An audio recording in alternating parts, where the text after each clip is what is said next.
Hello everyone, welcome back my another vlog. Assalamualaikum everyone. মোৰ এখন সৰু মিনি গাৰ্ডেন মিনি গাৰ্ডেন আছে। ইয়াত বহুত কেইজোপাও ফুল লগাইছিলোঁ। আজি লগোৱা নহয়, বহুত আগৰে পৰা এনেকুৱা লগাইছিলোঁ, কিন্তু মাজতে ইমান ৰ'দ দিছিল, ইমান ৰ'দত ডালবোৰ চব শুকাই গৈছিল বাবে বহুত দেখিবলৈ ভাল হোৱা নাছিল।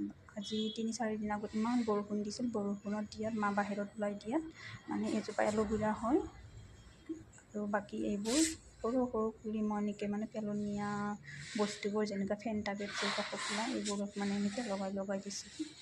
দিলে এই বৰষুণত বাহিৰত ওলাই দিলে ওলাই দিয়াত ধুনীয়া হৈছে। এতিয়া পুলিবোৰ ধুনীয়াকৈ ওলাইছে। আপোনালোকে কৰিবচোন, এনেকৈ লগাব ঘৰৰ পেলনীয়া বস্তুৰে। এনেকৈ দেখিবলৈ ইমান ধুনীয়া হৈছে। মই ইউটিউব চেনেলত এইবোৰ প্ৰায় মই আপলোড কৰোঁ, কিন্তু মোৰ ফেচবুক পেজত আপলোড কৰা হোৱা নাছিল। এইবোৰ কালাৰ কৰি দিম, মই কালাৰিং কৰি দিম নিশ্চয়। আকৌ ভিডিঅ'টো লৈ আহিম আপোনালোকৰ মাজলৈ। কালাৰ কৰি দিয়াৰ পিছত ধুনীয়া হ'ব। বটলবোৰত দেখিবলৈ ইমান আৰু লম্বা হৈ যাব। এইবোৰ ধুনীয়াকৈ লম্বা হ'লে দেখিবলৈ আৰু ধুনীয়া দেখা হ'ব। এজোপা এল'ভেৰা হয়, এটা এল'ভেৰা লগাইছিলোঁ, ইমান কেইজোপা হৈছে, দেখিবলৈ ইমান ধুনীয়া হৈছে। পিংক আৰু এইটো মহাবীনৰাজ হয়। মহাবীনৰাজো বহুত হৈছে।